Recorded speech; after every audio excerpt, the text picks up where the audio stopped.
যেভাবে দেওয়া আছে আমরা এগুলো হচ্ছে প্রথমত কি করবো, ইনভার্স আকারে লিখবো। ইনভার্স আকারে যদি লিখি I to the power N inverse এভাবে লেখা যায়, প্লাস হচ্ছে এটা যদি আমরা লিখি সেটা সেক্ষেত্রে হচ্ছে আমরা এটা লিখে নিতে পারি এন প্লাস ওয়ান ইনভার্স।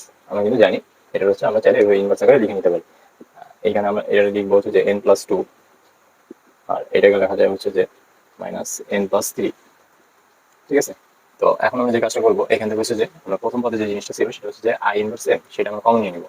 যদি আমরা কমন নিই সেক্ষেত্রে হচ্ছে যে আই ইনভার্স এন, তাহলে এখানে থাকবে ওয়ান, আর এখান থেকে কমন নিলে সেক্ষেত্রে থাকবে আমাদের হচ্ছে আই মাইনাস ওয়ান, আর এখানে থাকবে হচ্ছে আমাদের আই মাইনাস টু, এখানে থাকবে আমাদের আই মাইনাস থ্রি। ঠিক আছে, আমরা চাইলে এই জিনিসটা মুখস্থ রাখতে পারি, এই জিনিসটার টোটাল ভ্যালুটা আসবে আমাদের জিরো। আমরা চাইলে হচ্ছে যে এই জিনিসটা আমরা মাথায় ক্যাচ করে রাখতে পারি।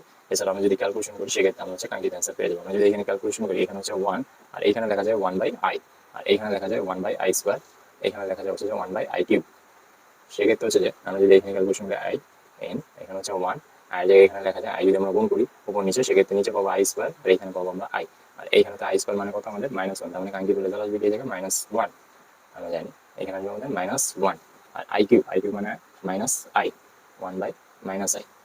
তাহলে এখানে যদি আমরা একটু লিখি এন ওয়ান আই স্কোয়ার, তার মানে এখানে আমরা পাইতেছি মাইনাস আই, আর এখানে হচ্ছে মাইনাস ওয়ান, আর এখানে যদি আমরা আই গুণ করি সেক্ষেত্রে হচ্ছে আমাদের কি আসবে পজিটিভ আই, পজিটিভ আই। সেক্ষেত্রে আমাদের রেজাল্ট কিন্তু এখানে কাটাকাটি করলে জিরো, তার মানে আমাদের আলটিমেট রেজাল্ট কি আসবে, আলটিমেট রেজাল্ট হবে জিরো, আমাদের কাঙ্ক্ষিত রেজাল্ট হবে জিরো।